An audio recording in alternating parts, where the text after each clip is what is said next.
Venho falar um pouco do verbo da vida, que é Jesus Cristo.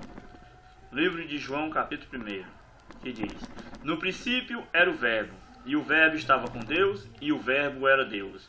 Ele estava no princípio com Deus, todas as coisas foram feitas por ele, e por ele sem ele nada do que foi feito se fez. Nele estava a vida, e a vida era a luz dos homens. E a luz resplandece nas trevas, e as trevas não a compreendem. Houve um homem enviado de Deus, cujo nome era João.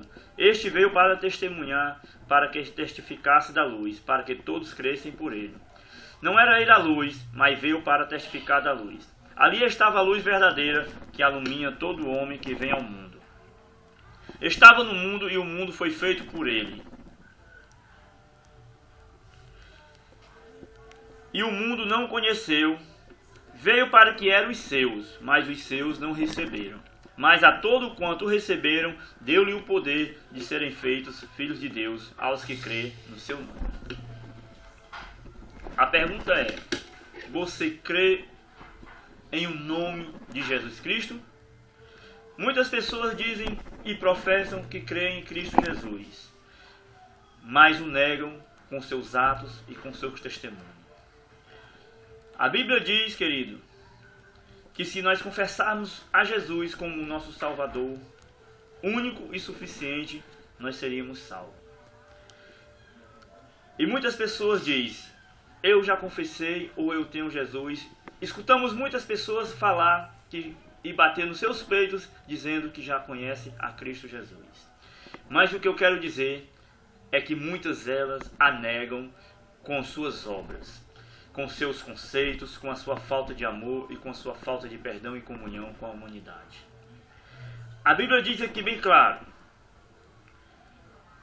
que ele veio para os seus, mas os seus não receberam. Quando Jesus veio ao mundo, ele veio pregar às nações, ele veio para aquele povo, porque aquele povo estava em tão grande decadência. E a Bíblia diz que aquele povo o negaram, não receberam ele como Cristo, o Salvador do mundo. Mas a Bíblia diz que como ele veio para os seus e os seus não receberam, mas todo o quanto receberam, deu-lhe o direito de se fazerem filhos de Deus. Esta é a verdade. Se você receber Jesus como seu único suficiente Salvador, você vai ganhar um direito de adoção, de se tornar um verdadeiro filho de Deus. Talvez me pergunte: eu já sou filho de Deus. Quero dizer para você que todas as coisas Deus criou e se tornaram criatura de Deus. Mas para que nós possamos se tornar filhos de Deus, temos que confessar o nome de Jesus, como está escrito no livro de Romanos, no capítulo 9, no capítulo 10, do versículo 9, que diz: se com tua boca confessares a Jesus e com teu coração crer que Deus o ressuscitou dos mortos, será salvo.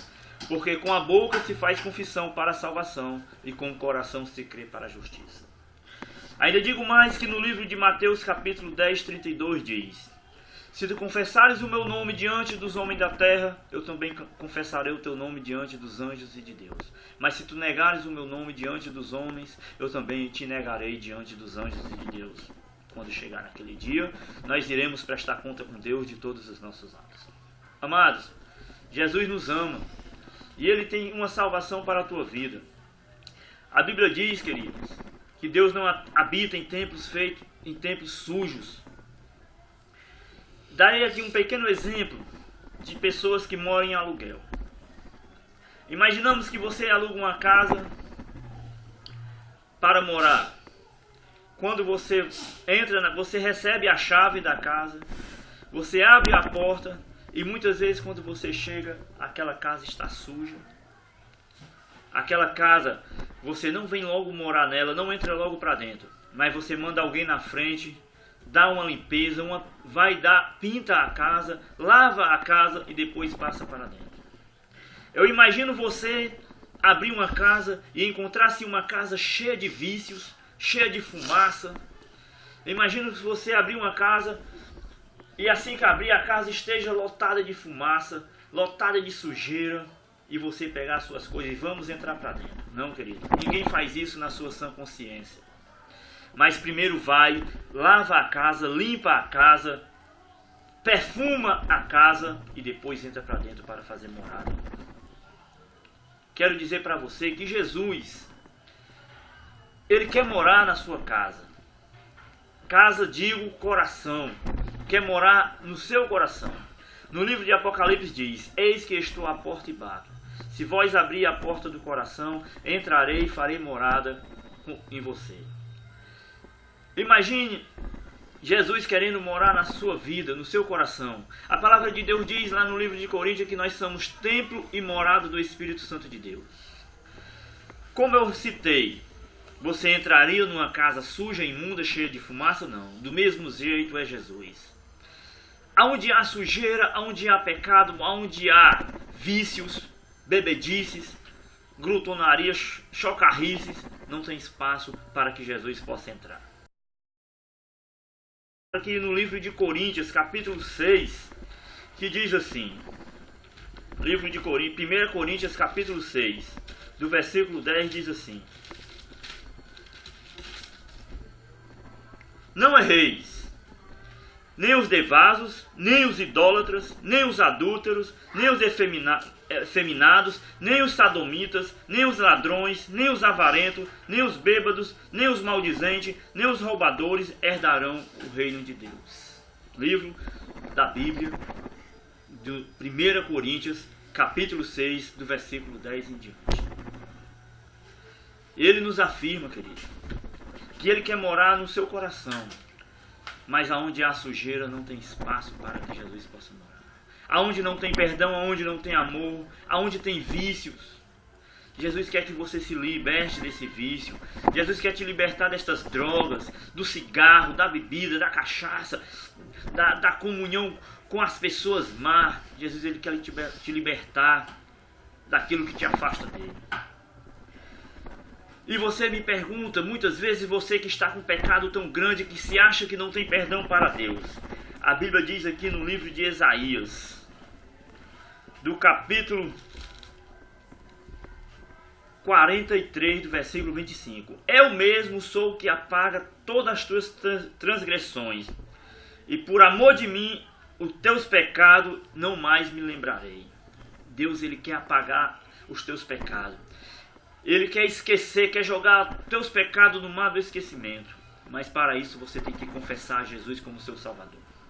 Ainda mais aqui, continuando no livro de Isaías 43, diz assim: ainda antes que houvesse dia eu sou, e ninguém há que possa fazer escapar das minhas mãos, operando eu, quem impedirá?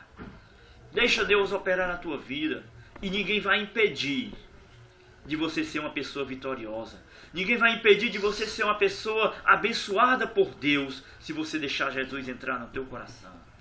Operando Deus, quem impedirá na tua vida? Ninguém. Ninguém pode impedir de você ser abençoado. Louvado seja Deus. Querido, Jesus te ama. Ele morreu numa cruz para te dar vida, para te salvar, para te dar uma plena convicção da salvação. E eu quero te dizer mais, que esse Jesus que eu estou falando aqui, Ele tem um poder para te transformar, para te fazer feliz e para mudar o quadro da tua situação. Diz aqui no livro de Romanos, capítulo 8, versículo 26. E da mesma maneira também o Espírito ajuda as nossas fraquezas, porque não sabemos o que havemos de pedir, como convém, mas o mesmo Espírito intercede por nós com gemido inexprimível. O Espírito Santo, Ele intercede por nós. Ele nos ajuda nas nossas fraquezas quando nós aceitamos a Jesus. Mesmo nós quase caindo, o Espírito Santo intercede com gemidos inexprimíveis. Querido, aceite Jesus como seu Salvador, porque Ele é a única salvação para a humanidade. Deus, Ele tem pressa em te salvar e te dar uma vida eterna. Eu não estou falando aqui de Jesus, um Jesus que vou te prometer aqui que você vai, daqui um dia você vai ter carro, vai ter casa, vai ter tudo isso, não. Mas eu estou falando aqui de um Jesus que nos promete a vida eterna e o encontro com Ele no céu. A Bíblia diz, amados, que nada neste mundo se compara ao que Deus tem preparado para nós. Nada. Nenhuma coisa se compara para nós. Este Jesus que eu falo para você é um Jesus que ele te promete além das matérias deste mundo. Ele te promete além da felicidade deste mundo. Ele te promete além de qualquer coisa que o ser humano pode te dar. Ele te promete a salvação da tua alma. Ele te promete uma morada no céu. Ele te promete uma vida com abundância, que é a vida em Cristo Jesus. Queridos, quero dizer para você que muitos por aí estão dizendo que se você aceitar Jesus, você vai ter casa, carro, riquezas, mas não. Você pode até adquirir isso, porque o nosso Deus é um Deus abençoador. Mas eu quero te dizer que este Jesus, ele nos promete algo melhor, que é a nossa vida eterna e o nosso encontro com ele. Porque Jesus, querido, ele te ama e ele morreu numa cruz para te dar vida e vida com abundância. Porque Jesus, ele é o centro da nossa vida. Foi ele que desceu ao céu para te dar a vida. E aqui, querido, eu quero deixar uma pequena palavra. Uma palavra que talvez muitas não ouviu falar do que Deus tem preparado para nós. Uma grande promessa que está escrita no 1 Tessalonicenses capítulo 4, que diz assim, e versículo 18, que diz assim: porque o mesmo Senhor descerá do céu com alarido e com voz de arcanjo e com trombeta de Deus, e os que morreram em Cristo ressuscitarão primeiro. Depois nós, os que ficarmos vivos, seremos arrebatados juntamente com ele nas nuvens, ao encontrar o Senhor Jesus nos ares. Assim estaremos sempre com o Senhor. 1 Tessalonicenses capítulo 4, versículo 15 até o 18. Esse Jesus que eu estou te falando, ele vem te buscar. Ele foi preparar um lugar. No livro de João diz: não se turbe o vosso coração. Eu vou preparar-vos um lugar. Para onde eu estiver, estejai vós também. Jesus foi preparar um lugar para ti no céu, querido. Jesus te ama.